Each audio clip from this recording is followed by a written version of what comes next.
On the night of July 10, 2001, a 911 dispatcher in Santa Clara County, California, answered a call that would set in motion one of the most disturbing investigations the region had ever seen. The voice on the other end belonged to a young man. His tone was shaky, his words rushed. "Someone's killed my parents, there's blood. I think they're dead, please, send help." When asked to confirm his location, the caller gave an address in Palo Alto. It was a quiet, upper-middle-class neighborhood where crimes were rare and violent crimes were nearly unheard of. The caller was 21-year-old Nathan Park. Nathan said he had just arrived home and found his family unconscious. He told the dispatcher he thought they'd been shot. He was crying. He said his sister was bleeding from the chest. He said no one was moving. The call lasted less than 2 minutes.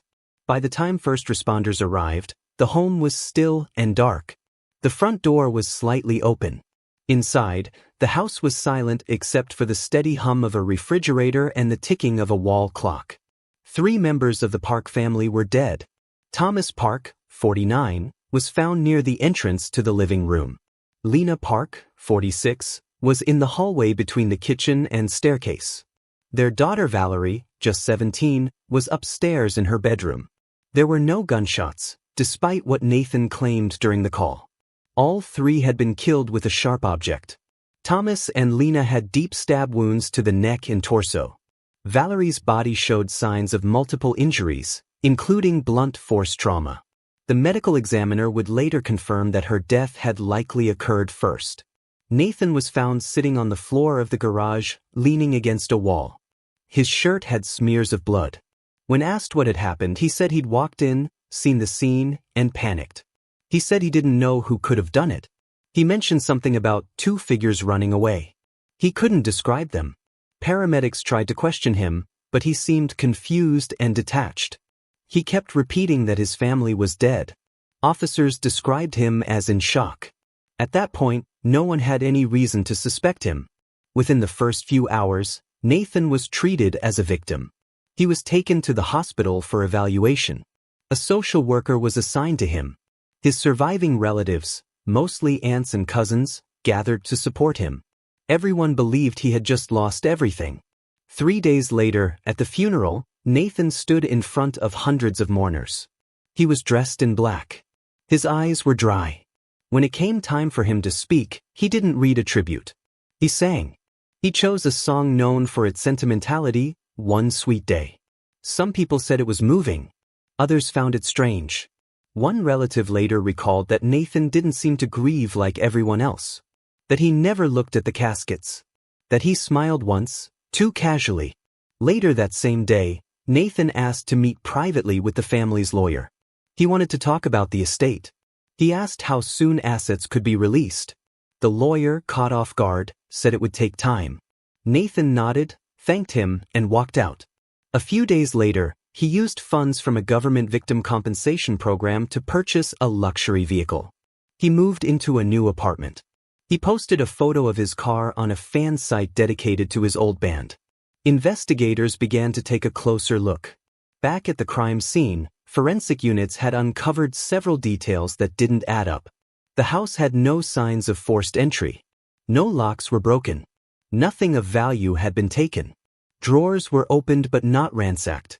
Expensive jewelry and cash had been left untouched. In the hallway near the staircase, someone had spray-painted a racial slur. The paint was still fresh when officers arrived. It seemed staged. The handwriting was awkward. And whoever had done it hadn't brought spray paint with them. They had used a confound in the Park family's own garage. In the laundry room, the family's dog had been locked inside. There were no signs of a struggle. No barking had been heard. Neighbors hadn't noticed anything unusual. No screams, no loud noises, no sign of a break-in. The coroner's report added more questions. Based on the temperature of the bodies and other physical indicators, it was clear that the victims had died hours apart. Valerie had likely been killed first in the late afternoon. Lena had been killed around 5:30 p.m., shortly after returning from work. Thomas had died last, sometime around 7 p.m. Whoever committed the murders had waited for each person to come home. Whoever it was hadn't brought weapons. They had used items from the house. And after the killings, they had cleaned up, showered, changed clothes. The crime didn't appear impulsive. It looked methodical. But the most unsettling discovery came from the forensic techs who analyzed the blood patterns. Some of the blood found on Nathan's shirt matched arterial spray from a fresh wound, something that could only have landed on him if he had been near a victim at the time of the attack. He said he had tried to help his sister. But there were no signs of CPR. No bruising on her chest. No effort had been made to resuscitate her. He said he arrived at 11:45 p.m. But the time of death for his family didn't match his story. And one of Thomas Park's clients reported something else. He had stopped by the house at 4:30 p.m. to drop off documents and saw Nathan's car parked in the driveway. From that point forward, Nathan Park was no longer just a grieving son. He was a person of interest.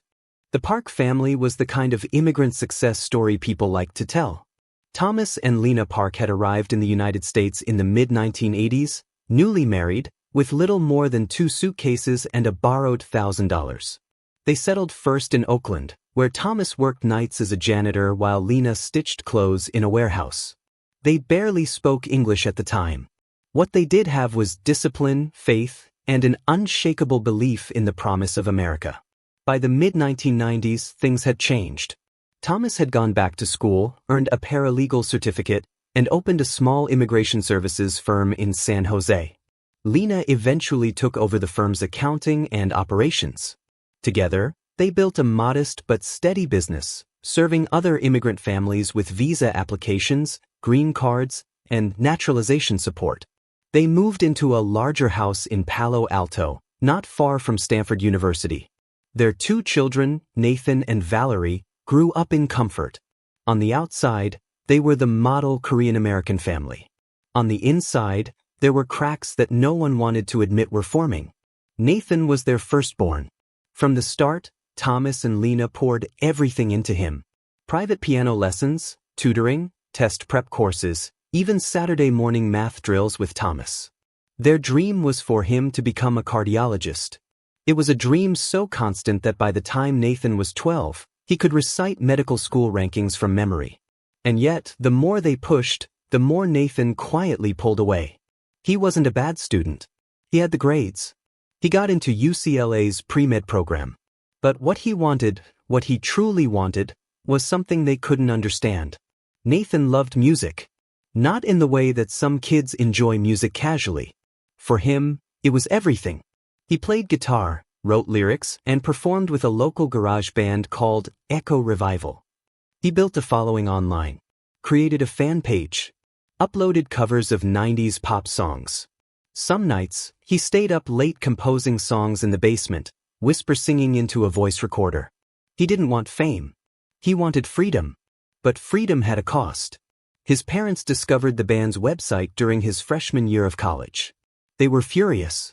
They accused him of wasting their sacrifice, of dishonoring the family, of throwing away a future they had bled to build.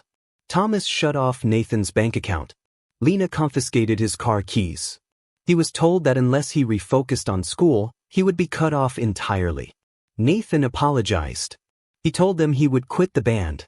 He said he would get back on track. What he didn't say was that he had already failed 2 core science classes. What he didn't say was that he had forged medical documentation to try and get re-examinations. And when that failed, he didn't tell them that he had officially withdrawn from UCLA 6 weeks before returning home. Instead, he printed fake transcripts and emailed himself falsified academic reports to show at the dinner table. He learned to lie efficiently, just enough detail to be convincing, never enough to raise alarm. He even began working part-time at his father's law office again, pretending it was just for extra credit. In reality, he had nowhere else to go. Valerie, Nathan's younger sister, was the opposite of him in nearly every way. Where Nathan was quiet and internal, Valerie was bright, organized, and openly affectionate. She was a senior in high school, well-liked by her teachers and already accepted into a university in Boston. Their parents adored her. She never talked back. She never rebelled. In Nathan's eyes, she was the new favorite. And he hated that he couldn't hate her. She had done nothing wrong. But her presence reminded him of everything he wasn't. The straight-A student. The compliant child. The one who didn't lie. At night, Nathan would lie awake in the basement bedroom his parents had once renovated for him. He would stare at the ceiling and count the things he had lost. His music. His autonomy. His dignity. His future. The pressure of pretending, of constantly performing a version of himself that they would approve of, was crushing. He lived in his own home as a guest, walking on eggshells, smiling through resentment. Then came the incident with his girlfriend. Nathan had been dating a girl named Rachel for just a few weeks. She was older, confident, and completely uninvolved in his family's world. She gave him a sense of control, a brief taste of the independence he craved. But when his mother found a note in his backpack, a handwritten message from Rachel, everything exploded. He was told to end it immediately. That girl was not right for our family. When he resisted, Lena screamed. Thomas threatened to kick him out. The following week, they disabled his phone plan and removed his name from the shared car insurance. They told him, once again, that everything he had could be taken away. And it was taken. The monthly allowance. The only form of freedom he had left.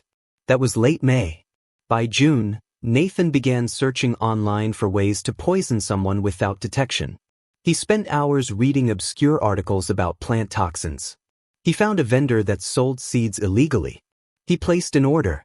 2 weeks later, Lena was hospitalized with severe abdominal pain. Doctors couldn't identify the cause. She recovered after a day. No one suspected a thing. Nathan said he had food poisoning too, just to divert attention. He even sent anonymous letters to a food company, accusing them of unsafe practices, trying to pin the illness on them. But the plan had failed. That same week, Valerie received a certificate of academic excellence. Thomas framed it and placed it in the hallway. Nathan saw it every day. His forged transcripts lay folded in a drawer. The gap between who he was and who he pretended to be had grown too wide. In early July, Nathan was told to reapply to medical school. His father handed him a list of deadlines. His mother left a stack of forms on his desk. He didn't touch them. He already had a plan. On July 9th, Valerie celebrated her birthday. Family, laughter, photos. A pink cake. Sparkling cider. Nathan smiled in every photo. He hugged her and handed her a card. It was the last normal moment any of them would ever share. Less than 24 hours later, 3 members of the Park family would be dead. And Nathan Park would be the only one left to tell the story. A story built on pressure, resentment, and decades of expectations that collapsed under the weight of one son's silence. It began with silence. Not the kind of silence that feels peaceful, but the kind that unsettles you, the kind that lets you know something is wrong before you even see it. For Valerie Park, that silence would be the final sound she ever knew. July 10, 2001, started like any other summer day in the Park household. Thomas and Lena both left for work around 8 a.m. Lena had a meeting with a new immigration client, and Thomas had court filings to submit. Nathan said he had errands to run. Valerie, on summer break between high school and college, stayed home. She had just turned 17 the day before. Her room was still decorated with leftover birthday balloons. A bouquet from her best friend sat in a vase on the desk. Her plan for the day was simple: finish a summer reading assignment, message a few friends, and finalize her dorm room checklist for college. Valerie was not supposed to die that day. Sometime between 3:30 p.m. and 4 p.m., she was upstairs in her bedroom. Based on the open book on her desk and the last message she sent, a quick reply in a group chat, she was relaxed, focused, and unaware of what was coming. The evidence shows that she didn't scream. There were signs of a struggle, but not one that lasted long. A dent in the drywall behind her desk indicated that she was likely pushed hard. She had bruises on her arms, defensive wounds on her hands. She was stabbed 7 times, including a fatal wound to the chest. Blunt force trauma was also present, most likely from a baseball bat. The medical examiner would later conclude that the attack was personal, excessive, done by someone filled with rage. There were no signs of sexual assault. No robbery. Nothing taken. Nathan would later say he found her already dead. But the timeline didn't match. A witness, a client of Thomas's, reported dropping off documents at the house between 4:15 and 4:30 p.m. He remembered seeing Nathan's car in the driveway. He noted that the house was quiet, but not dark. He assumed someone was home. That same witness would later say that he saw no signs of forced entry. No broken glass. No open windows. Just a clean, well-maintained home on a sunny afternoon. When Valerie's body was found that night, she was lying face up near the bed. Her clothes were neat. Her hands had been folded loosely at her waist, as if someone had moved her after death. Her face showed no fear. Only confusion. She had never expected this. Nathan would later claim he tried to save her. That he ran to her when he got home. That he performed CPR. But there was no blood on the carpet where he said he knelt. No bruising on Valerie's chest from resuscitation efforts. No smears on her skin from hands pressing or wiping.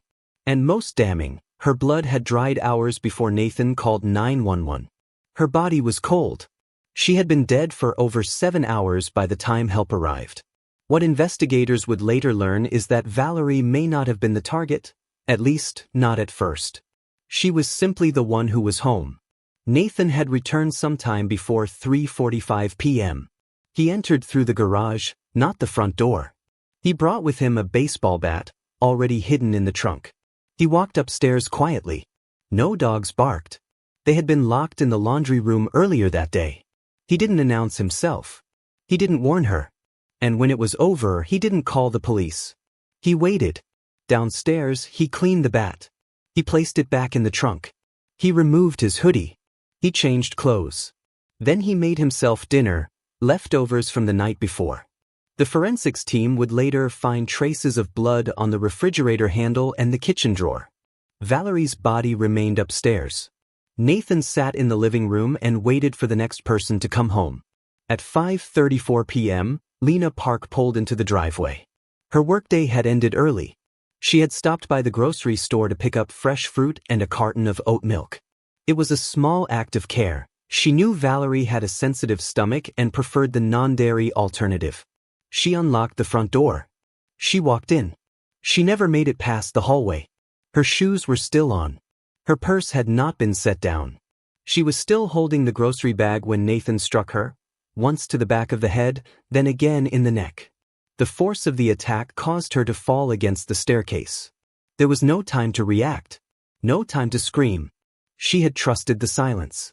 The coroner noted that Lena's injuries were consistent with surprise, quick, fatal, and close range. One stab wound had nearly severed her carotid artery. Another went through her clavicle. When Thomas returned at 6:57 p.m., he too walked into the same trap. But that part of the story would come later. For now, what mattered was this. By the time the sun had set on that Tuesday in July, 2 members of the Park family were already gone. The third was minutes away. And the person who had done it, who had waited, who had planned, who had cleaned up and kept calm, was still inside the house, waiting for his final move. Outside, neighbors watered their lawns. Children rode bikes. Birds nested in backyard trees. Inside, the Park family was dying. And no one had any idea. In the days following the murders, Nathan Park played the part of the grieving son. He stood beside 3 caskets, bowed his head during prayers, and accepted condolences with mechanical politeness. He answered questions from the police with calmness.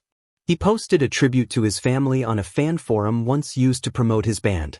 He even promised to set up a scholarship in his sister's name.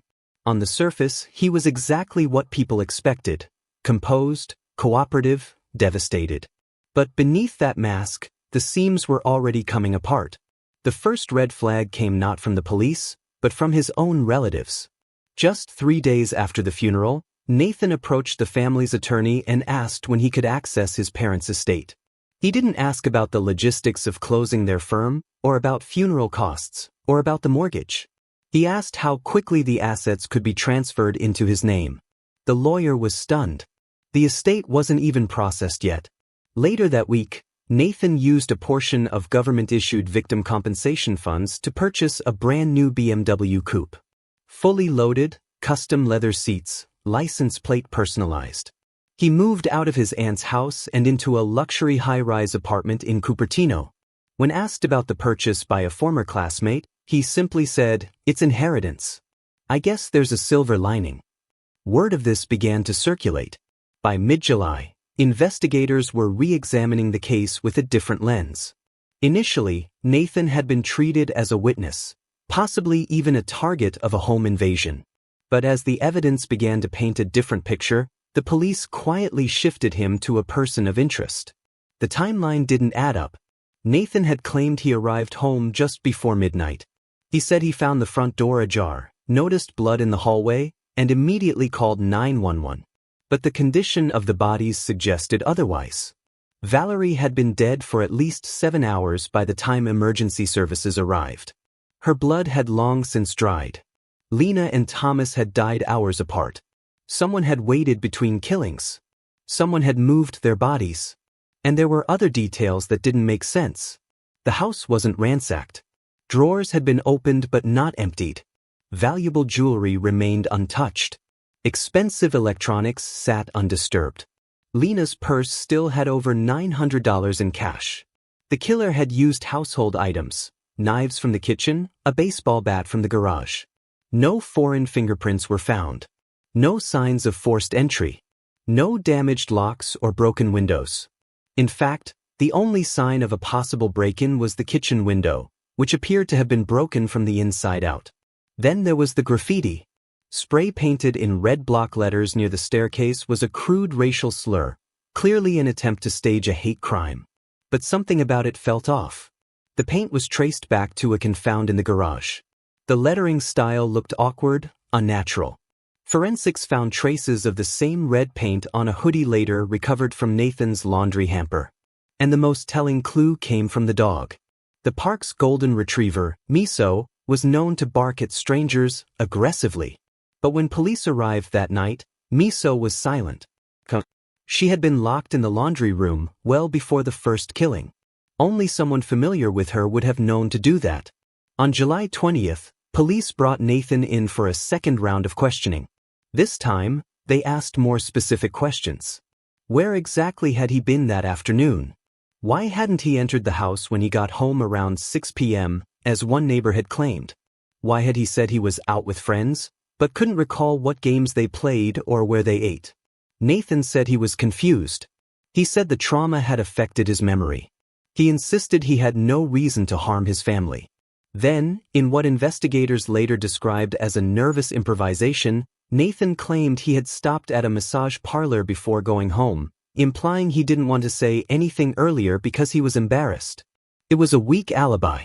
Police soon learned the parlor didn't exist at the time. The building it was supposedly located in had been under renovation for months. Then he said he went to a friend's house in San Jose. The friend, when contacted, said they hadn't seen Nathan in weeks. Then came a bolder move. Nathan introduced a new witness, a taxi driver, who claimed to have picked him up and driven him to San Francisco that evening. He even provided a signed statement. But under scrutiny, the driver admitted Nathan had paid him $50 to write the note. He didn't know Nathan. He'd never driven him anywhere. The investigation was no longer about finding a suspect. It was about building a case solid enough to convict one. In the background, detectives began digging deeper into Nathan's online activity. With a warrant, they examined his internet history going back 6 months. What they found was chilling. Searches about plant poisons. Discussions in dark web forums about undetectable toxins. Articles on how to simulate a break-in. Search queries about inheritance law in California. And most disturbingly, an order confirmation from a website that sold rare seeds, including highly toxic species, banned in several states. The seeds had been shipped to the park residents on June 28. 2 days later, Lena was hospitalized for severe gastrointestinal distress. At the time, doctors had diagnosed her with food poisoning. Now, investigators believed it was Nathan's first attempt. He had failed. But he didn't give up. He escalated. By late July, Nathan was being monitored 24/7. His phone was tapped. His emails were copied. An undercover officer posed as a casual acquaintance, getting close to Nathan at a local gym. Nathan, unaware, began to open up. He vented about the media attention.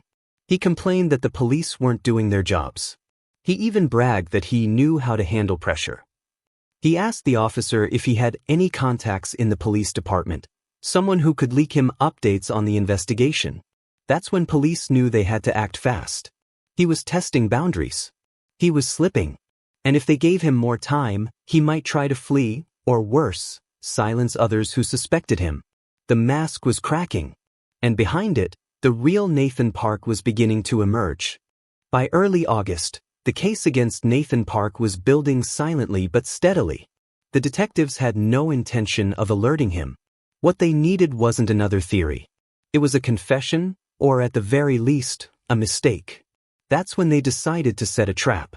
It began with a casual encounter. An undercover officer, introduced through a mutual gym contact, began striking up conversations with Nathan during his morning workouts. The officer presented himself as someone with connections, a guy who knew how to move things under the radar, someone who understood how the system worked and, more importantly, how to work around it. Nathan took the bait. He seemed eager to talk. Too eager. The officer complimented Nathan's shoes, asked about the BMW, mentioned the media coverage. Nathan responded with pride thinly veiled as frustration. He said the police were wasting time, that they should be out there hunting real killers, not harassing the victims. It wasn't long before Nathan asked the officer a question that changed everything. Do you know anyone inside the department? Someone who could give me updates on the case. The undercover smiled. Maybe. Depends on what you're looking for. That's all it took. Over the next 2 weeks, Nathan and the officer grew closer. They met for drinks. They exchanged texts. Nathan began confiding more about his family, about the pressure he'd lived under, about how the police were starting to ask the wrong questions. He even joked once, maybe I should have taken a criminal justice degree instead. The officer, following guidance from the task force, let him talk. Then one day the officer brought up a lie, deliberately. He told Nathan, casually over lunch, that someone had come forward claiming to have seen Nathan's car in the park driveway at 4:30 p.m. on the day of the murders. Nathan froze. Just for a second. Then he said, "That's not possible." The officer didn't press. He just nodded, changed the subject. But it was too late. They had seen what they needed, a crack in the armor. Over the next 48 hours, Nathan's behavior changed. He stopped texting the officer. He avoided the gym. He skipped a scheduled meeting with his late father's attorney. Then, just as quietly, he began planting a new alibi. He told police that he had remembered something, that he hadn't actually been driving around aimlessly that afternoon, as he originally claimed. He said he'd taken a taxi, from home, to a private, adult club in San Francisco. When asked why he hadn't mentioned it before, he looked embarrassed. "It's not something I wanted to admit," he said. "It's personal." Detectives played along. They asked for details, the name of the club, the route, the time he left. Nathan gave vague answers at first, then tried to firm them up. He claimed the club didn't have cameras, that he didn't remember the driver's name. Eventually, he said he'd try to get in touch with the guy and provide a statement. 2 days later, he handed police a signed affidavit from a taxi driver who claimed to have driven Nathan to and from San Francisco between 4 p.m. and 9 p.m. on July 10th. But the document was fake. The driver, once contacted, admitted Nathan had paid him $50 to write it. He had never driven Nathan Park. This was no longer just a suspicious situation. It was obstruction. It was witness tampering. It was evidence of a guilty mind. Police now had enough to move forward, but they weren't done yet. What happened next was unexpected even for them. On August 29th, Nathan made a mistake that sealed his fate. He asked the undercover officer if he could do him a favor. He said he wanted to get ahead of what people were saying and set the record straight. Then he handed the officer a piece of paper, a sketch drawn by hand. It was a layout of the park home. The paper included 3 marked X's, one in Valerie's room, one in the hallway downstairs, one near the kitchen entrance. Next to each X, Nathan had written an approximate time, 4:10, 5:30, 7 o'clock. Those were the estimated times of death, known only to investigators and the killer. Nathan claimed he just guessed based on the coroner's reports. But there was no way he could have known those times. The reports had not been released publicly. In fact, even the exact order of deaths had never been confirmed in the media. And there was something else. The handwriting on the sketch matched the graffiti painted at the crime scene. Same angular strokes. Same block letters. Same hand. Police confronted him with this quietly. They didn't arrest him yet. Instead, they observed his reaction. He doubled down. Said the sketch was a theory. That he was just trying to help. 2 days later, Nathan staged a bizarre scene in a park just outside of town. He called 911 again, this time claiming that he had been attacked by a man in a ski mask. He said the assailant had tried to suffocate him with a plastic bag and left him in a ditch. But the injuries were superficial. No bruising around the neck. No defensive wounds. And most telling, no plastic fibers on his face or clothes. The emergency room doctor who examined him said the wounds were self-inflicted or staged. The report was passed to police immediately. Now they had motive, means, opportunity, and an active cover-up attempt. But they feared he wasn't done. They discovered that Thomas and Lena's will listed Nathan as a beneficiary, but also listed Lena's elderly mother as executor. Investigators began to suspect that Nathan might try to harm her too, to remove the last obstacle standing between him and the family's remaining wealth. They couldn't afford to wait any longer. On the morning of September 3, 2001, Nathan Park was arrested at his apartment in Cupertino. He was charged with 3 counts of first-degree murder. When officers handcuffed him, he didn't resist. He didn't cry. He didn't say a word. For the first time in nearly 2 months, Nathan Park was silent. When the news broke that Nathan Park had been arrested for the murders of his own family, it didn't just shock the local community. It shattered it. People who had once praised the Park family as the embodiment of the American immigrant dream now struggled to make sense of what had happened. Churches held prayer vigils. Teachers from Valerie's high school cried on camera. Former clients of Thomas and Lena left flowers outside their law office in downtown San Jose, which had closed its doors permanently. But as the legal process began, another story started to emerge, one that wasn't written in headlines or summarized in news tickers. It lived in the fragments of a life now frozen in time. Police returned to the Park home to conduct a final forensic sweep after Nathan's arrest. The crime scene had been sealed for nearly 2 months. Now, with him in custody, they had the time and authority to look more deeply at what had been left behind. They started in Nathan's room. There, they found a collection of items that painted a portrait not of a cold-blooded killer, but of someone who had been unraveling for a long time. On his nightstand was a worn-out journal. The pages were filled with conflicting thoughts, some scrawled in anger, others in near-poetic reflection. He wrote about his parents, about his sister, about being trapped in a play where everyone else wrote the lines. There were lists of what he owed people, what people expected of him, what he would never be.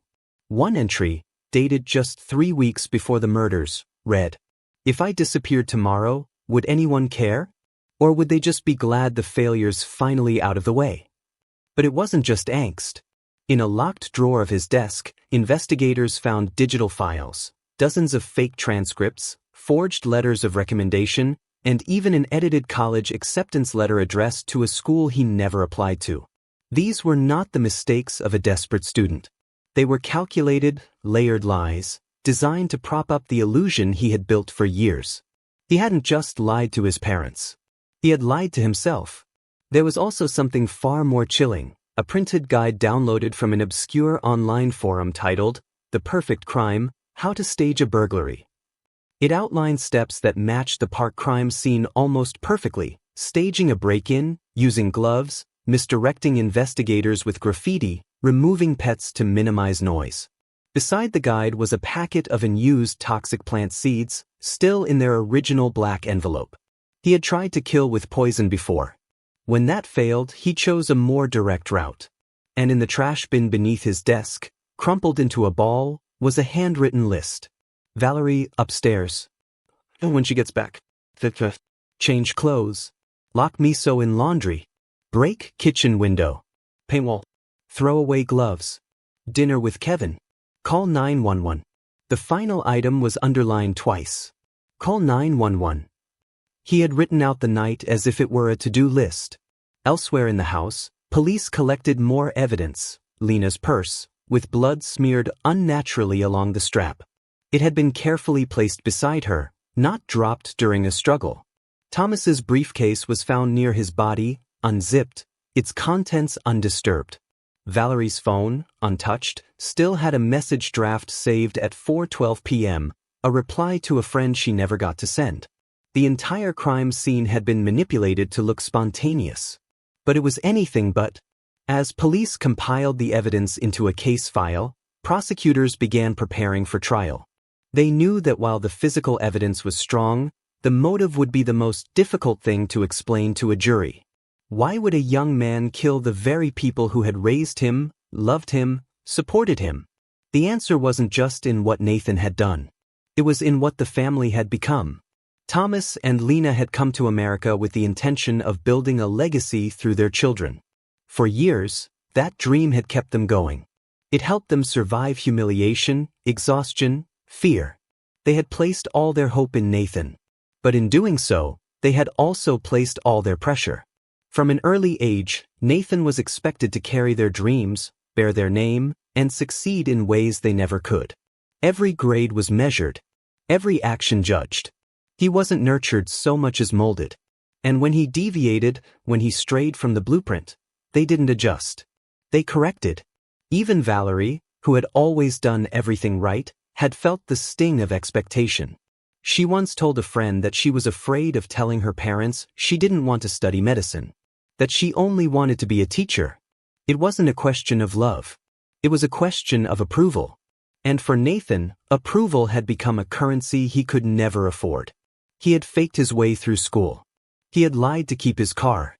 He had staged an entire academic life just to maintain the illusion. He knew that one wrong move would expose it all, that the car, the allowance, the respect, the roof over his head, would vanish the moment the truth came out. So he removed the truth entirely. He removed the people who held him to it. At the pretrial hearing, the prosecution presented their theory plainly. Nathan had felt cornered. He was failing. He feared disgrace.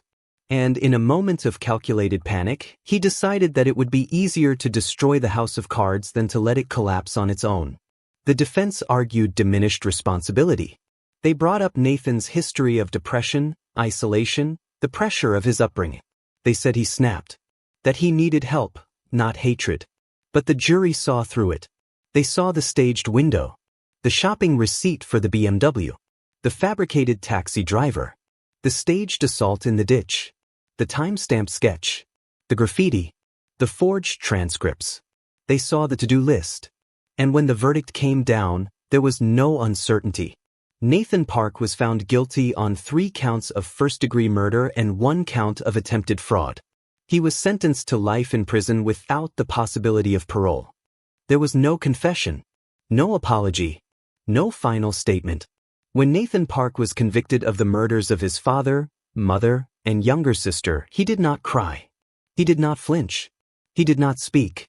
He simply stood there in his Navy prison-issued jumpsuit, eyes fixed on the floor, as the judge read out the sentence: life in prison without the possibility of parole. The courtroom was packed. Dozens of reporters, former friends, classmates, church members, aunts and uncles from both sides of the family. All of them had come hoping, maybe, to see something: regret, shame, even rage. But there was nothing. Just the dull hum of air conditioning and the sound of the bailiff's voice as he led Nathan away. That silence, his silence, was the final act of violence. For the people left behind, the weight of that silence was unbearable. Valerie's best friend, who had known her since elementary school, refused to return to school that fall. She changed her phone number. She said she couldn't stand to hear the name Park anymore. Lena's sister, who had hosted every Thanksgiving dinner for the last 10 years, stopped speaking altogether for 3 weeks after the verdict. She had believed in Nathan. She had brought him food, defended him, called him a victim. Thomas's old law partner, who had worked beside him for over a decade, quietly closed the practice 6 months after the funeral. He left a note on the door: no successors, no legacy, just grief. Even the family dog, Miso, was rehomed.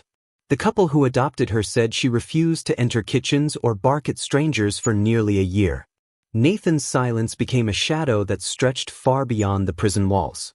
But the community was forced to move on. The park home sat empty for almost 2 years. No one wanted it. Realtors tried to keep the listing vague. Spacious 5-bedroom in desirable neighborhood. But the neighbors knew. The news coverage had been too thorough. Photos of the house had been plastered on every local station. Eventually, a couple from out of state purchased the property, unaware of its past. When they found out, they sued the agency for non-disclosure. The case went public. The headlines returned. The stigma deepened. It wasn't until California updated its real estate disclosure laws that the story finally began to fade from view. But fading is not the same as healing. Inside his prison cell at Pelican Bay State Prison, Nathan remained alone. He was designated as a high-risk inmate, partly due to the nature of his crime, partly because of the media attention. He received no visitors, no mail. He was listed as a suicide watch precaution for the first 6 months. When prison officials offered him access to mental health services, he declined. When a documentary team later tried to request an interview, he refused. He has not spoken publicly about the murders to this day. But silence is not emptiness. It carries weight. It fills rooms. And in Nathan's case, it speaks volumes.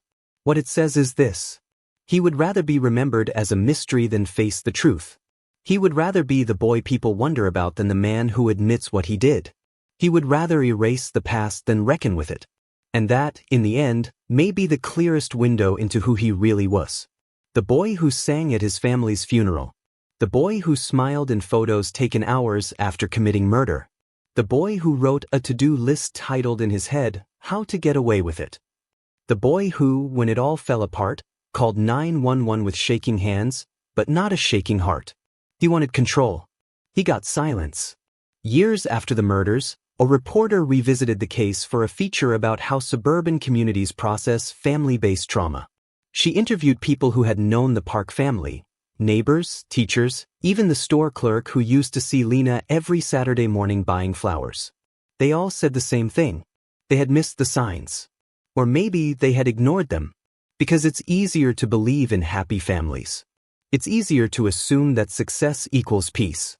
That immigrant families, when they work hard and keep quiet, must be doing fine. That a clean house and polite kids mean love. But that's not always true. Sometimes, silence isn't calm. It's pressure. Sometimes, politeness isn't peace. It's performance. And sometimes, the boy you think is brilliant and composed and respectful is planning your funeral. In the end, the Park murders didn't just reveal a killer. They revealed a blind spot. A space between what we see and what's real. A gap between image and identity. A failure, not just of one young man, but of everyone around him, who never asked what was beneath the surface. Nathan Park didn't snap. He prepared. He waited. He rehearsed his lies so many times, they became more real to him than the people who raised him. And when it was over, when he was the only one left alive, he didn't break down. He made a phone call. A 911 operator answered that night expecting to help. She didn't know she was speaking to the murderer. But now we all do.